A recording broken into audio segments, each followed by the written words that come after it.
Hope you are doing amazing. Welcome back. I am so happy you're here because we're going to be diving into chapter 11 of this incredible book, The Power of Positive Thinking by Vincent Peale. I'm glad you're here. We're going to dive into this chapter, and it's called How to Use Faith in Healing. In the last chapter, we talked about how to solve problems, your personal problems, and different techniques that you can use. Also, the mustard seed, if you have faith, as small as this little thing right here, okay? Anything can be possible for you. All things are possible. And it's just an awesome thing if you're practice to carry something like that, to remind you that if you just have faith as small as this, okay, all things are possible. So let's dive right into it. My name is Vanessa. I'm so happy you're here, and I appreciate you investing this time with me and reading with me. I'm super proud of you.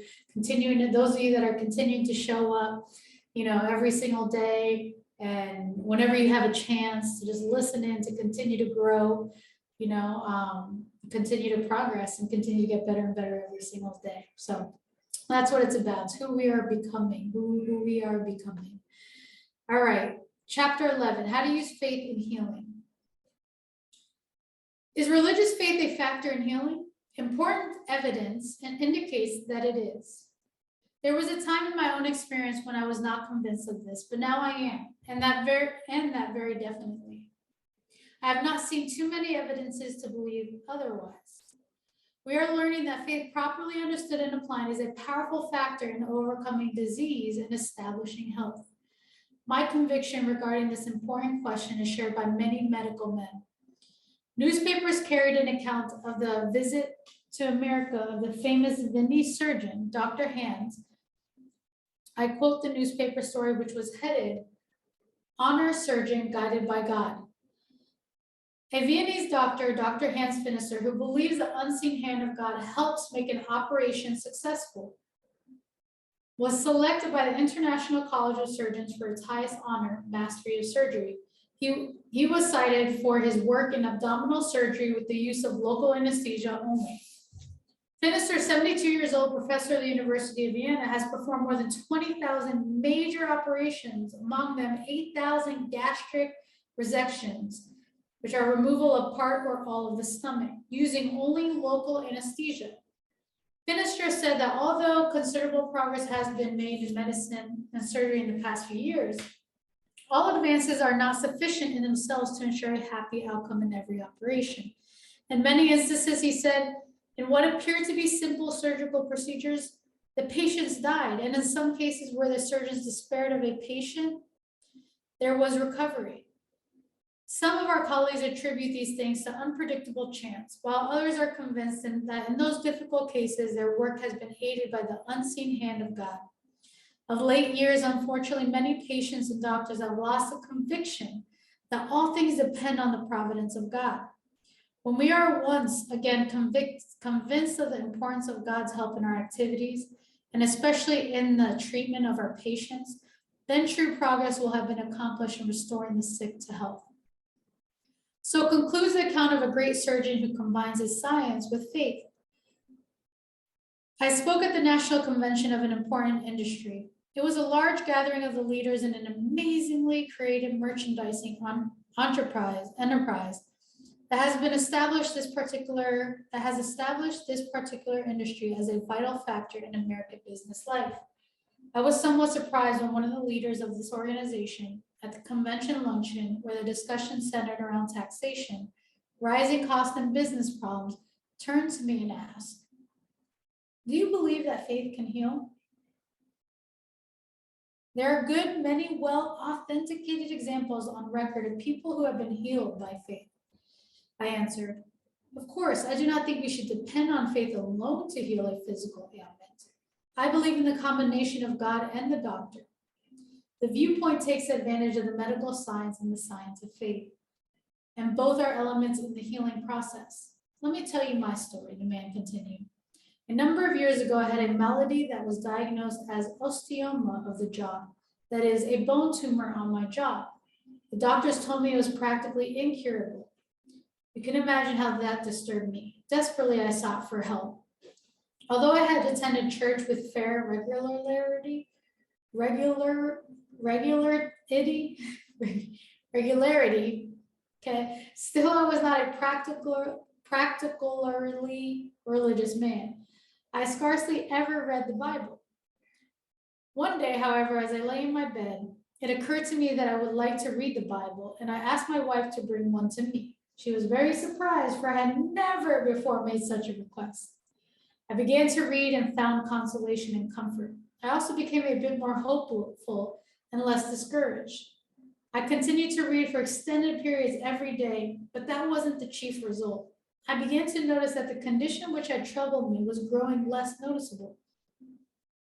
At first, I thought I imagined this. Then I became convinced that some change was taking place in me. One day while reading the Bible, I had a curious inward feeling of warmth and great happiness. It is difficult to describe, and long ago I gave over trying to explain the feeling. From that time on, my improvement was more rapid. I went back to the doctors who had first diagnosed my case. They examined me carefully. They were obviously surprised and agreed that my condition had improved, but warned me that this was only a temporary respite. Later, however, upon further examination, it was determined that the symptoms of osteoma had disappeared entirely. Still, the doctors told me it would probably start all over again. This did not disturb me, for in my heart, I knew that I was healed. How long has it been since your healing? Question I asked. 14 years was the answer. I study this man, strong, sturdy, healthy. He is one of the outstanding men in the industry, his industry. The incident was told to me in the factual way that a businessman would recount it.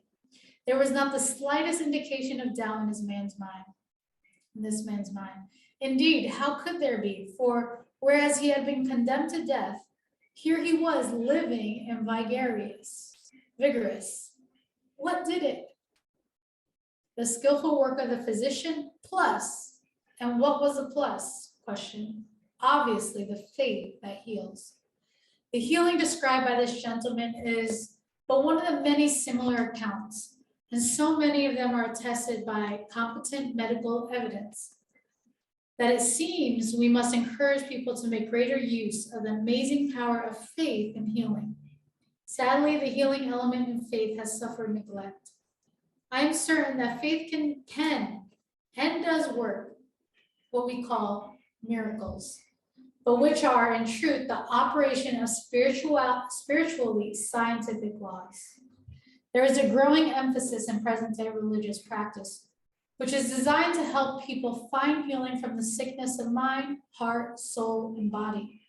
This is a return to the original practice of Christianity. Only in recent times have we tended to overlook the fact that for centuries, religion carried on healing activities. The very word pastor derives from a word meaning the cure of souls. In modern times, however, man made the false assumption that it is impossible to harmonize the teachings of the Bible with what is called science. And so the healing emphasis of religion was abandoned almost entirely to materialistic science.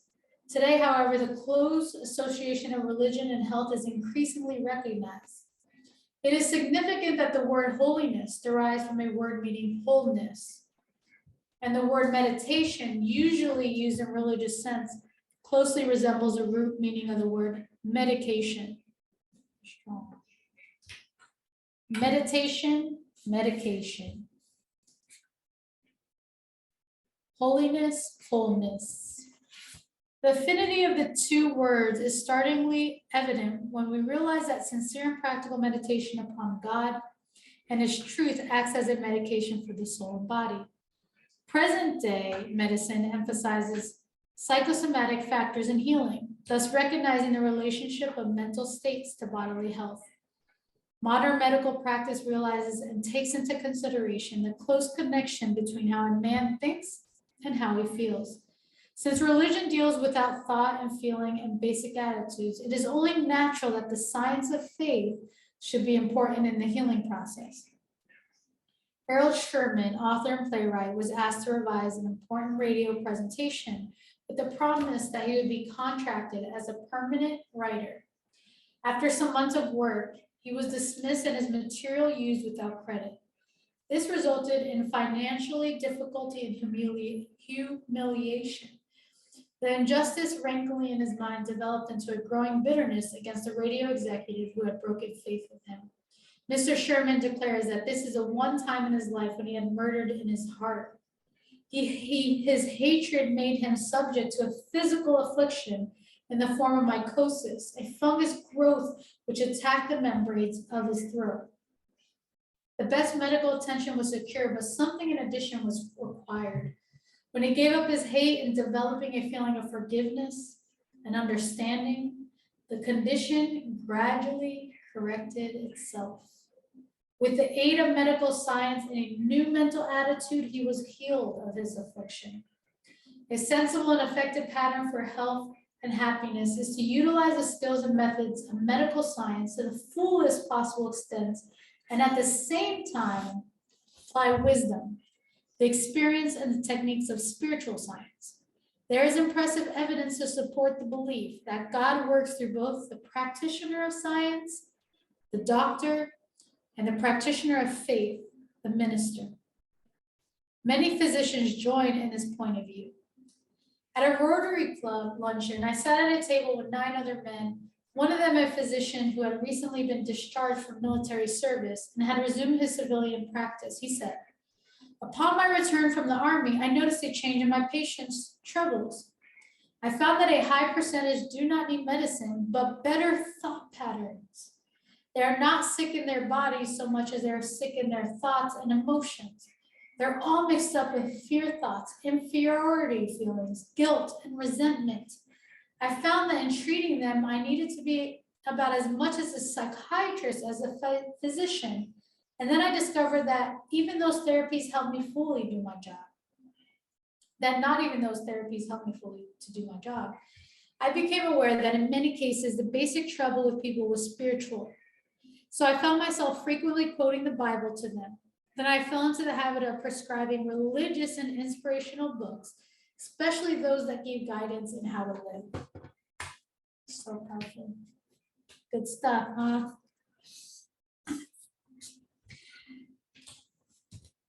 Directing his statements to me, he said, "It's about time your ministers began to realize that in the healing of many people, you too have a function to perform. Of course, you are not going to overlap on the work of the physician anymore. Then we shall intrude on your function. But we doctors need the cooperation of ministers in helping people find wealth and well-being." I received a letter from a physician in an upstate New York town who said, 60% of the people in this town are sick because they are maladjusted in their minds and in their souls. It is hard to realize that the modern soul is sick to such an extent that the physical organ pains. I suppose in time, continues the doctor, that ministers, priests, and rabbis will understand this relationship. The physician was kind enough to say that he prescribes my book, A Guide to Confident Living, and other similar books to his patients, and that noteworthy results have been achieved for them. Excuse me. The managers of a Birmingham, Alabama bookstore sent me a prescription form made out by a physician of that city to be filled not at a drugstore, but at her bookstore. That's so cool. What if like doctors started, instead of all the time just prescribing the medication for like at like a doctor's office or somewhere where you pick that up, but like actually a book to a bookstore. He prescribes specific books for specific troubles. Dr. Carl Ferris, formerly president of the Jackson County Medical Society of Kansas City, Missouri, with whom I had the pleasure of appearing on a joint health and happiness radio program, declared that in treating humans' ills, the physical and spiritual are often so deeply interrelated that there is often no clearly defined dividing line between the two. Years ago, my friend Dr. Clarence pointed out to me the effect on health and of spiritual and psychiatric problems. And through his wise guidance, I began to see that fear and guilt, hate and resentment, problems with which I was dealing, were often closely connected with problems of health and physical well-being.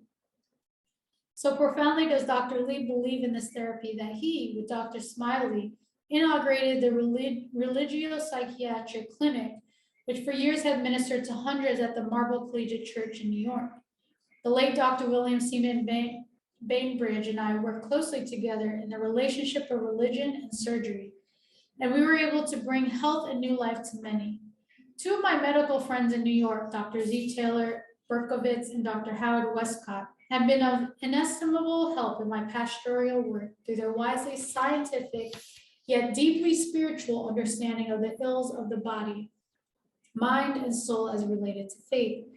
We have discovered the psychosomatic cause of high blood pressure as some form of subtle repressed fear, a fear of things that might happen, not of things that are, says Dr. Rebecca Beard. There are largely fears of things in the future.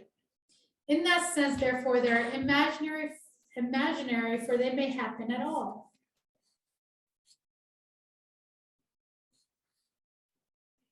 In the case of diabetes, it is grief or disappointment, which we found uses up more energy than any other emotion, thereby exhausting the insulin which is manufactured by the pancreas cells until they're worn out. Sorry, just heard a noise coming from somewhere. Here we find the emotions involved in the past, reliving the past and not being able to go forward into life. The medical word can give relief in disorders like these. They can give something that can lower the blood pressure when it is high or raise it when it is low, but not permanently. They can give insulin, which will burn up more sugar into energy and give the diabetic relief. These are definite aids, but they do not offer complete cure. No drug or vaccine has been discovered to protect us from our own emotional conflicts. A better understanding of our own emotional selves and a return to religious faith seem to form the combination that holds the greatest promise of permanent help to any of us. A better understanding of our own emotional selves and a return to religious faith. The answer, Dr. Beard concludes, is in the healing teachings of Jesus. Another efficient woman physician wrote me of her own development in combining the therapy of medicine and faith. I became interested in your straightforward religious philosophy. I had been working at top speed and getting tense, irritable, and at times beset with old fears and guilt. In fact, in need of a release from morbid tension. At a low moment early one morning, I picked up your book and began to read it. This was the prescription that I needed. Here was God, the great physician, with faith in him as an antibiotic to kill the germs of fear and render useless the virus of guilt. I began to practice the good Christian principles outlined in your book. Gradually, there came a release of tension, and I felt relaxed and happier, and I slept well. I quit taking vitamin and pep pills. Then, she adds, and this is what I want to emphasize, I began to feel that I wanted to share this new experience with my patients, those who came to me with neurosis. I was surprised to find how many had read your book and others. The patient and I seemed to have a common ground to work on. It had been an enriching experience. To talk about a faith in God has become a natural and easy thing to do. As a doctor, she adds, I have seen a number of miraculous recoveries due to the divine aid being given. In the past few weeks, I have had an additional experience. My sister had to undergo a serious operation about 3 weeks ago. Following the operation, she developed an intestinal obstruction. On her 5th day, she was very critically ill, and as I left the hospital at noon, I realized that she must take a turn for the better very soon, or her hope of recovery would be slim. I was very worried, so I drove slowly around for about 20 minutes, praying for relief of this obstruction. Everything that could be done medically was being taken care of. I had not been home more than 10 minutes when the phone rang, and her nurse told me that the obstruction had relieved itself and that she had taken a definite turn for the better. And since that time, she had recovered completely. Could I feel otherwise than that God's intervention had saved her life? ? So runs the letter of a successful practicing physician. In the light of this viewpoint, based on strictly common sense, scientific attitude, we may approach the phenomenon of healing through faith with credibility. If I did not believe sincerely that the faith factor in healing is sound, I would certainly not develop the point of view contained in this chapter. Over a period of time, I have received from many readers and radio listeners, as well as from my own parishioners, accounts of healings in which the element of faith has been present. I meticulously investigated many of these to satisfy my own mind as to their truthfulness. Also, I wanted to be able to declare to the most cynical that here is a way of health, happiness, and successful living, which is so buttressed by evidence that only the person who wants to remain ill because of some subconscious will to fail attitude will ignore his possibilities for health implied in these experiences. The formula which these many incidents together present is briefly stated. The employment of all the resources of medical and psychological science combined with the resources of spiritual science. This is a combination of therapies that can surely bring health and well-being if it is the plan of God for the patient to live. Obviously, for each of us, there comes a time for the mortal life to end. Life itself never ends, only the earthly phase of it. We in the so-called old line churches have, in my humble judgment, missed one of our greatest possible contributions by failing to point out with positiveness that there is a sound message of health in Christianity. Failing to find this emphasis in the church groups, organizations, and other spiritual bodies have been created to supply this deficiency in Christian teaching. But there is no longer any valid reason why all the churches should not recognize that which is authenticated, namely that there is healing in faith, and to more generally offer sound healing techniques to our people. Fortunately, everywhere today throughout our religious organizations, thoughtful, scientifically minded spiritual leaders are taking the extra step of faith based on the facts and the scriptures and are making available to the people as never before the formulas of the marvelous healing grace of Jesus Christ. In all of the investigations I have made into successful cases of healing, there seems to be the certain factors present. First, a complete willingness to surrender oneself into the hands of God. Second, a complete letting go of all the errors such as sin in any form and a desire to be cleansed in the soul. Third, belief and faith in the combined therapy of medical science in harmony with the healing power of God. Fourth, a sincere willingness to accept God's answer, whatever it may be, and no irritation or bitterness against his will. Fifth, a substantial, unquestioning faith that God can heal. In all these healings, there seems to be an emphasis upon warmth and light, and a feeling of assurance that power has passed through. In practically every case that I have examined, in one form or another, the patient talks about a moment where there was a warmth, heat, beauty, peace, joy, and a sense of release. Sometimes it has been a sudden experience, other times a more gradual unfolding of the conviction that the healing has occurred. Always in my investigation of these matters, I have waited for elapsed time to prove that the healing is permanent. And those cases which I report are not based on any temporary feeling, temporary improvement, which might conceivably be the result as a momentary resurgence of strength. For example, may I relate a healing experience written for me by a woman whose reliability and judgment I profoundly respect.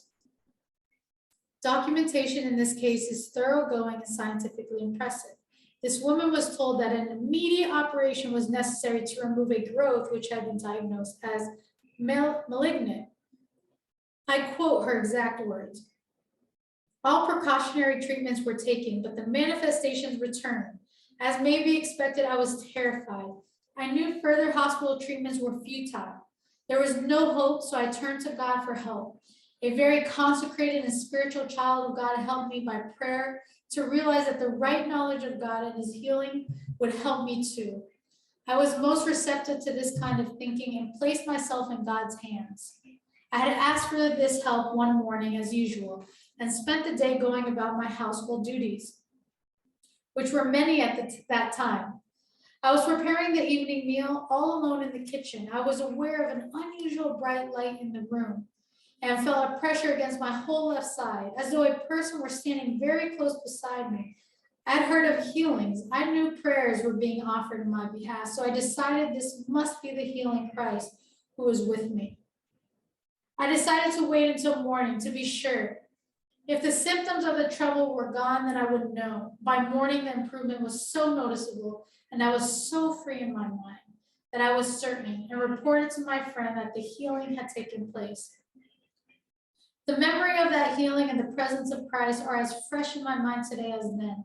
That was 15 years ago, and my health steadily improved until I am in excellent condition now. In many hard cases, the therapy of faith, a quiet, serene faith in Jesus Christ, undoubtedly stimulates healing. People who experience a heart attack, who thereupon thoroughly and completely practice faith in Christ's healing grace, observing at the same time the rules prescribed by their physicians, report remarkably recovery histories. Perhaps such a person may even gain a greater degree of health than previously for having learned his limitations and realizing the excess strains he has been placing upon himself now conserves his strength. But more than that, he has learned one of the greatest techniques of human well-being, that of surrendering himself to the recuperative power of God. This is done by consciously attaching himself to the creative process through mentally conceiving of recreative forces as operating with himself. The patient opens his consciousness to the tides of vitality and recreative energy inherent in the universe, which have been buried from his life through tension, high pressure, and other departures from the laws of well-being. An outstanding man suffered a heart attack about 35 years ago. He was told that he would never be able to work again. The orders were there that he must spend much of his time in bed. He would likely be an invalid the remainder of his days, which days would be relatively few in number. So he was informed. It is doubtful whether such statements would be made to him in present-day medical practice. At any rate, he listened to these dire prophecies about his future and considered them carefully. One morning, he awakened early and picked up his Bible, and by chance, or was it by chance, opened it to the account of one of the healings of Jesus. He also read the statement, Jesus Christ, the same yesterday and today and forever. It occurred to him that if Jesus could and did heal people long ago, that if he is the same as he was then, why couldn't he heal today? Why cannot Jesus heal me? He asked. Then faith welled up within him. Therefore, with simple confidence, he asked the Lord to heal him. He seemed to hear Jesus say, "Believest thou that I can do this?" And his answer was, "Yes, Lord, I believe that you can." He closed his eyes and seemed to feel a touch of the healing Christ upon his heart. All that day, he had a strange sense of rest. As the days passed, he became convinced that there was a rising tide of strength within him. Finally, one day he prayed, "Lord, if it is your will tomorrow morning, I'm going to get dressed, go outside, and within a few days, I'm going back to work. I put myself completely in your care. If I should die tomorrow as a result of the increased activity, I want to thank you for all the wonderful days I have had. With you to help me, I shall start out tomorrow, and you will be with me all day long. I believe I will have sufficient strength, but if I should die as a result of this effort, I will be with you in eternity, and all will be well in either case." In this calm faith, he increased his activities as the days passed. He followed this formula every day for the entire day, for the entire period of his active career, which numbered 30 years from the date of his heart attack. He retired at 75. Few men I have known have been more vigorous in their undertakings or have made a greater contribution to human welfare. Always, however, he conserved his physical and nervous strength. It was invariably his habit to lie down and rest after lunch, and he never allowed himself to get under stress. He was early to bed and early up, always employing rigorous and disciplinary rules of living. In all his activities, there was an absence of worry, resentment, and tension. He worked hard but easily. The doctors were right. Had he continued according to the debilitating habits of his earlier life, he would probably have long since been dead or at least an invalid. The advice of the physicians brought him to the point where the healing work of Christ could be accomplished. Without the heart attacks, he would not have been mentally or spiritually ready for healing. Another friend of mine, a prominent businessman, suffered a heart attack. 4 weeks he was confined to his bed, but presently returned to his important responsibilities, where he now accomplishes all that he ever did previously, but with much less tension. He seems to possess a new power that he did not enjoy before. His recovery proceeded from a definite scientific spiritual approach to his health problem. He had competent physicians and followed their directions explicitly, which is an important factor in such situations. In addition to the program of medication and treatment, however, he worked out a spiritual healing formula. He outlined it as follows, writing from the hospital. An intimate friend of mine, only 25 years old, was brought into the hospital with an attack similar to mine and died within 4 hours. 2 acquaintances of mine have suffered a similar fate in rooms nearby. It must be that I have work yet to do. So I shall return and apply myself to the task before me with the expectation of living longer and more abundantly than I might have done without this experience. The doctors were wonderful, the nurses grand, the hospital ideal. He then proceeds to outline the technique of spiritual convalescence which he employed. The formula consists of 3 parts, and I'm going to share the 3 parts. 1, during the first stages, when absolute rest was demanded, I heeded the admonition of the psalmist, be still and know that I am God. That is to say, he completely relaxed and rested in the hands of God. As the days grew bright, number 2, sorry, that was number 1, rest.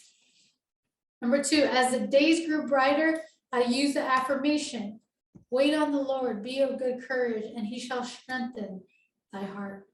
The patient put his heart under the care of God, and God placed his hand of healing upon his heart and renewed it. And 3, finally, with the return of strength came a new assurance and confidence, to which I gave expression in the affirmation, I can do all things through Christ, which strengthened me. In this, he affirmed positively that strength was being conferred upon him, and in doing so, he received new power. In this 3-point formula, this man found healing. The able administrations of his physicians observed and stimulated the healing forces of his physical being. The equally wise application of faith completed his recovery by stimulating the spiritual power that was within his nature. The 2 therapies together draw upon the 2 great renewal forces within our life. One of the recuperative power of the human body and the other of the restorative forces resident with the mind. One responds to medical treatment, the other to faith treatment, and God presides in both areas. He made both body and mind, and he established the processes of health and well-being governing both. In him we live and move and have our being. In the prevention of sickness and in healing mind and in body, do not fail to draw upon one of the greatest resources available to you, the faith that heals. In the light of the principles outlined in this chapter, what can you do of a constructive nature when a loved one or you are ill? Following our 8 practical suggestions, and I'm going to go into the 8 to complete this chapter. 1, follow the advice of a prominent medical school who said, in sickness, send for your minister, even as you send for your doctor. In other words, believe that spiritual forces as well as medical technique are important in healing. 2, pray for the doctor. Realize that God uses trained human instrumentality to aid his healing powers. As one doctor has put it, we treat the patient and God heals him. Pray, therefore, that the doctor may be an open channel of God's healing grace. 3, whatever you do, do not become panicky or filled with fear. For if you do, you will send out negative thoughts and therefore destructive thoughts in the direction of your loved one when he requires positive and healing thoughts to assist him. 4, remember that God does not except by law. Also remember that our little materialistic laws are only fragmentary revelations of the great power flowing through the universe. Spiritual law also governs illness. God has arranged two remedies for an illness. One is healing through natural laws applicable by science, and the other brings healing by spiritual law applicable through faith. 5, completely surrender your loved ones into the hands of God. By your faith, you can place him in the flow of divine power. There is healing there, but in order for it to be effective, the patient must be completely released to the operation of God's will. This is difficult to understand and equally difficult to perform, but it is a fact that if the great desire for the loved one to live is matched with an equally great willingness to relinquish him to God, healing powers are amazingly set in motion. 6, it is also important that harmony prevail in the family, that is, a spiritual harmony. Remember the emphasis in the scripture, if two of you shall agree on earth as touching and anything that they shall ask, it shall be done for them of my Father which is in heaven. Apparently, disharmony and disease are akin. 7, form a picture in your mind of the loved one as being well. Visualize them in perfect health. Picture them as radiant with the love and goodness of God. The conscious mind may suggest sickness, even death, but 9/10 of your mind is a subconscious. Let the picture of health sink into your subconscious, and this powerful part of your mind will send forth radiant health energy. What we believe in the subconscious, we usually get.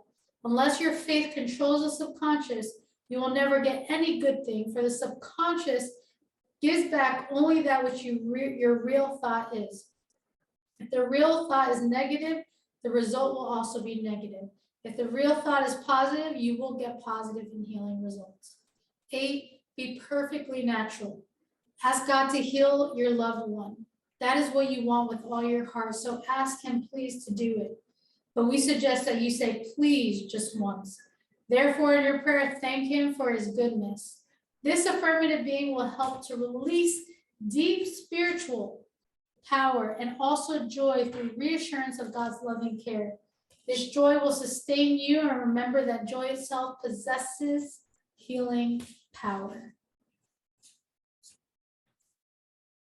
And that, my friends, concludes chapter 11. Again, if you need to go ahead or re-listen to this chapter, re-listen to the eight points, suggestions that he provides for the power of healing, how to use faith in healing. So important, so powerful. And I completely agree. And I'm a testimony. I've witnessed this faith, the power of faith. So beautiful chapter. And next chapter, the Read With Me session, we are going to dive into, it's called When Vitality Sags, Try This Health Formula. Super excited. Appreciate your time. Appreciate you. Love you. And I know the best is yet to come. Whatever you've asked for, whatever your heart desires, whatever it is, it's already on the way. You just got to believe it. Continue to grow your faith. Continue to repeat. See it. Picture it, and it's already done. And then we can live with smiles on our face, peace in our heart, joy in our minds, and just know that it's already done. And people look at you like, you know, why are you so happy? Why are you so peaceful during this situation, this crazy circumstance? We can share with them how they can too. All right, have a beautiful day. Love you, and we'll see you in the next episode. Take care. Ciao.